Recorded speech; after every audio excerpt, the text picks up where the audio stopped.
د شهیدانو معلولینو چارو وزارت چارواکو د یو مطبوعاتي کنفرانس په ترڅ کې وویل چې په هیواد کې د ټولو معلولینو، کونډو او یتیمانو معاشونه به په نږدې ورځو کې ورکړل شي. په هیواد کې بیا هم مهاله ګڼ شمېر معلولین شکایتونه کوي چې ان د جمهوریت د وخت معاشونه یې هم پاتې دي. دوی وایي دا چې موږ بل کار روزګار نشو کولی نو یوازې همدا معاش ته سترګې په لار یو، خو په خبره یې چې هغه هم هیڅکله په خپل وخت نشي ترلاسه کولی.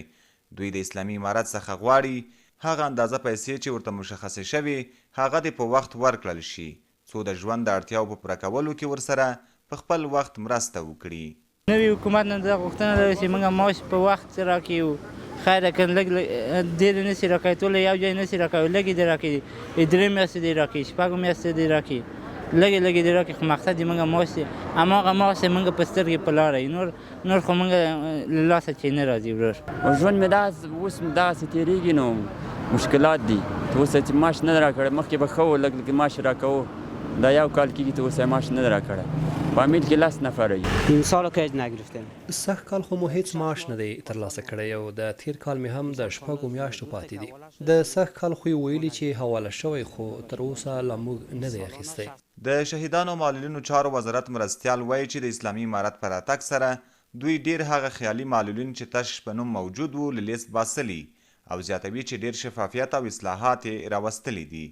همداراز نوموړی د معلولینو، یتیمانو او کونډو د معاشونو په اړه وایي چې په نږدې ورځو کې به دوی ټولو ته د 6 میاشتو معاشونه ورکړل شي.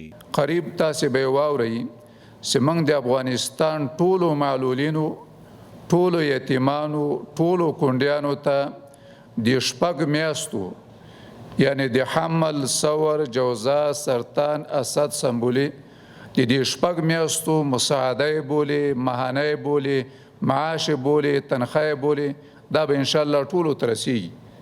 افغانستان هغه هیواد دی چې څه باندې 4 لسیزې پکې جګړه شوې ده او په پایله کې یوازې افغانانو ته درانه تلفات اوښتي دي.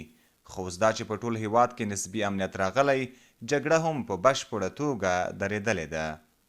عزت الله احمدزی، CMG کابل.